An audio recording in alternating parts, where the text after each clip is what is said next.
Hello बच्चों, स्वागत है आपका study notes page YouTube channel पर। बहुत ही महत्वपूर्ण आज आपका 21 अप्रैल अपडेट निकल के सामने आया है क्लास 11th और क्लास 9th के बच्चों के लिए। तो कुछ महत्वपूर्ण से प्रश्न जो कॉमन कमेंट आपके निकल के सामने आ रहे थे, तो उनका भी आंसर आपको आज मिलने वाला है। जैसे कि आपका रिजल्ट कब घोषित होगा, सबसे ज़्यादा पूछा गया क्वेश्चन। परिणाम किस बेस पे आपका घोषित होगा, क्या रिवीजन टेस्ट पेपर के नंबर जुड़ेंगे और क्या अर्धवार्षिक परीक्षा के नंबर आपके जुड़ेंगे। तो बच्चों मैं आपको जानकारी देते हुए बता दूं, तो बच्चों आप देख सकते हैं 21 अप्रैल का आपका न्यूज़पेपर दिया हुआ है। इसी में आपके सभी क्वेश्चंस का आपको आंसर मिलने वाला है। इसी में संपूर्ण जानकारी दी गई है, तो वीडियो अंत तक देखिएगा। एक एक क्वेश्चन का आपका आंसर मैं देने वाला हूं इस वीडियो के माध्यम से। तो सबसे पहला जो आपका क्वेश्चन निकल के सामने आ रहा था कि आपका जो परिणाम है वो कब आएगा, आपका परिणाम कब घोषित होगा। तो आप देख सकते हैं 9वीं और 11वीं की वार्षिक परीक्षा रद्द। यहाँ पे पहले ही न्यूज़ निकल के आ गई थी कि आपकी परीक्षा रद्द कर दी गई है। मैंने आपको पहले ही आपके चैनल पर बता दिया था। अब इसके बाद यहाँ पे जो इम्पोर्टेंट न्यूज़ निकल के आई, आप देख सकते हैं 30 को आएंगे परिणाम। तो यहाँ पे 30 को परिणाम आएंगे। यहाँ पे अब ये नहीं दिया गया है कि अप्रैल को आएंगे या मई को आएंगे, साफ साफ यहाँ पे लिखा गया है कि 30 को आएंगे परिणाम। तो अभी इसमें कन्फ्यूजन है कि अप्रैल को आएंगे कि मई को आएंगे। जब हम पूरा पेपर पढ़ेंगे तो उसमें देख लेंगे कि कितनी तारीख को दिया हुआ है। इसके अलावा जो आपका सबसे महत्वपूर्ण प्रश्न निकल के सामने आ रहा था कि आपके जो वार्षिक परीक्षा के नंबर तो अब काउंट होने नहीं है, तो जो आपका रिवीजन टेस्ट पेपर हुआ था कि उसके नंबर काउंट होंगे आपके, या फिर जो आपके अर्धवार्षिक परीक्षा हुई थी कि उसके नंबर काउंट होंगे। तो इस वीडियो के माध्यम से हम संपूर्ण जानकारी देखने वाले हैं। चलिए सबसे पहले हम पढ़ना स्टार्ट करते हैं।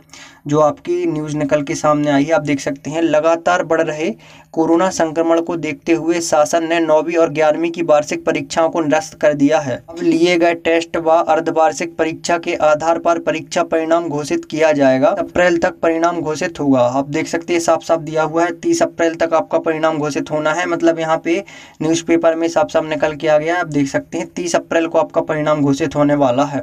वह शासन ने शुक्रवार देर शाम को आदेश जारी किया है। इसके अलावा जो आपका महत्वपूर्ण प्रश्न निकल के सामने आ रहा था, आप देख सकते हैं जानिए विद्यार्थियों की परीक्षा परिणाम तैयार करने की प्रक्रिया। तो यहाँ पे साफ साफ दिया हुआ है किस प्रकार से आपकी प्रक्रिया जो परीक्षा परिणाम है तो वो किस प्रकार से आपका तैयार होने वाला है। तो चलिए फिर हम इसको देख लेते हैं। सबसे पहले क्या निकल के सामने आया है, 20 से 28 नवंबर तक लिए गए रिवीजन टेस्ट पेपर, उसका भी सॉल्यूशन मैंने आपको यूट्यूब पर प्रोवाइड कराया था। तो जो विद्यार्थी पहले से मुझसे जुड़े हुए हैं तो उनको सॉल्यूशन मिल गया होगा। 1 अप्रैल से 9 अप्रैल तक ली गई अर्धवार्षिक परीक्षा, तो इसका भी सॉल्यूशन आपको यूट्यूब पे दिया गया था। विद्यार्थियों ने बेहतर अंक प्राप्त किए हों, उसी के आधार पर परिणाम घोषित किया जाएगा। तो यहाँ पे दोनों परीक्षा को काउंट किया जा रहा है।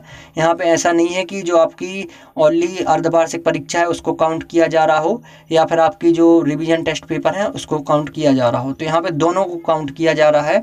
अब देखते हैं हम किस प्रकार से आपको परिणाम घोषित होने वाला है।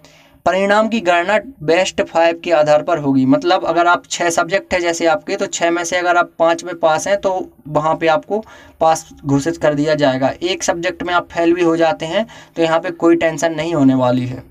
इसके अलावा विद्यार्थी 6 में से 5 विषय में पास है, एक में न्यूनतम अंक 33 प्राप्त नहीं कर सका तो उसे पास घोषित कर दिया जाएगा। साफ साफ यहाँ पे दिया हुआ है, जो कि मैंने आपको इसके पहले थोड़ी देर पहले बता दिया था। शुक्रवार देर शाम को आदेश जारी किया गया है। शासन के निर्देश अनुसार 1 से अधिक विषयों में न्यून निर्धारित अंक न लाने वाले विद्यार्थियों के लिए कृपांक से अधिक 10 अंक देंगे। मतलब अगर जैसे आपके 2 सब्जेक्ट बेकार हो गए, अब उनमें आपके 10-10 नंबर भी छूट रहे हैं। मान के चलिए 33 में आप पास होते हैं और आपको 23 नंबर अगर मिल रहे हैं तो यहाँ पे पास कर दिया जाएगा। 10 नंबर का आपको ग्रेस लगा दिया जाएगा। सीधी सी बात है, आपको पास किया जाएगा। अगर आपके 23 नंबर भी आ जाते हैं तो आप 100% पास हो जाएंगे। और मुझे नहीं लगता है कि कोई भी विद्यार्थी 23 से कम का करके आया होगा, क्योंकि ज़्यादातर विद्यार्थियों को सभी पेपर मिल चुके थे। चलिए अब देखते हैं इसके आगे। ज़रूरत के हिसाब से 1 से ज़्यादा विषयों में भी दिए जा सकते हैं। मतलब ऐसा नहीं है कि आपको एक विषय में बस दिए जाएंगे, 23 नंबर अगर आपके आए तो 33 हो जाएंगे, ऐसा नहीं है। आपको सभी, जैसे 6 विषय हैं तो 6 में भी दिया जा सकता है। वो ज़रूरत के हिसाब से टीचर्स तय करेंगे। अंक के बाद भी यदि विद्यार्थी 2 से अधिक विषयों में न्यूनतम अंक निर्धारित प्राप्त नहीं हुए तो उसे परीक्षा के लिए दूसरा अवसर दिया जाएगा। मतलब कि अगर आप इसकी इतनी छूट के बाद भी अगर आप पास नहीं हो पाए तो यहाँ पे दूसरा अवसर दिया जाएगा। आपको फेल घोषित नहीं किया जाएगा, आपको दूसरा अवसर फिर से दिया जाएगा, आप फिर से परीक्षा दे सकते हैं। तो इतनी ज़्यादा छूट आपको दी गई है, मतलब डायरेक्टली आपको पास ही किया जा रहा है, ये समझ के चलिए आप। परीक्षा परिणाम तैयार किया जाएगा, इसकी घोषणा 30 अप्रैल को होगी। आप देख सकते हैं 30 अप्रैल को आपका परीक्षा परिणाम घोषित होने वाला है। साफ साफ यहाँ पे पेपर में निकल के आया है कि 30 अप्रैल को आपका परीक्षा परिणाम है जो वो घोषित होने वाला है। ये अवसर उन विद्यार्थियों को भी दिया जाएगा जो रिवीजन टेस्ट पेपर व अर्धवार्षिक परीक्षा में शामिल नहीं हुआ है, लेकिन संबंधित विद्यार्थी 2021 में सरकारी स्कूल में प्रवेश लिया हो। मतलब अगर आपने रिवीजन टेस्ट पेपर नहीं दे पाए हों आप, या फिर आप जो आपका अर्धवार्षिक परीक्षा हुई थी वो भी आप नहीं दे पाए हैं, तो आपको तो भी द्वितीय अवसर मिलने वाला है। तो आप देख सकते हैं यहाँ पे आपको फेल तो किसी हालत में नहीं किया जा रहा है। इसके अलावा उन्होंने बताया कोरोना काल की वजह से परीक्षाओं को निरस्त किया गया है। इस बार 10वीं 12वीं की तरह 9वीं 11वीं की परीक्षा परिणाम ऑनलाइन दिखेगा। मतलब आपका परीक्षा परिणाम अब ऑनलाइन दिखेगा। पहले क्या होता था कि आपको स्कूल से ही रिजल्ट मिल जाता था, लेकिन यहाँ पे आपको ऑनलाइन देखने के लिए मिलेगा। वो भी मैं आपको सब कुछ बताऊंगा कैसे आपको ऑनलाइन रिजल्ट देखना है। शासन ने आदेश जारी कर बताया है कि 16 अप्रैल तक सभी स्कूल परीक्षा परिणाम घोषित करें व 5 मई तक विमर्श पोर्टल पर डालें। इसका मतलब 5 मई को आपका रिजल्ट विमर्श पोर्टल पर डल जाएगा। यहाँ पे साफ साफ दिया हुआ है, आप देख सकते हैं 5 मई तक विमर्श पोर्टल पर डालें।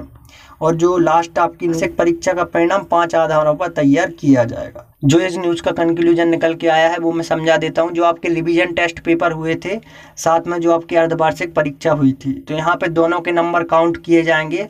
अब जैसे यहाँ पे आपको हिंदी में 90 नंबर मिल जाते हैं और यहाँ पे हिंदी में 80 नंबर मिले, तो यहाँ पे आपके 90 नंबर काउंट किए जाएंगे। तो 90 नंबर आपके जोड़े जाएंगे, ना कि 80।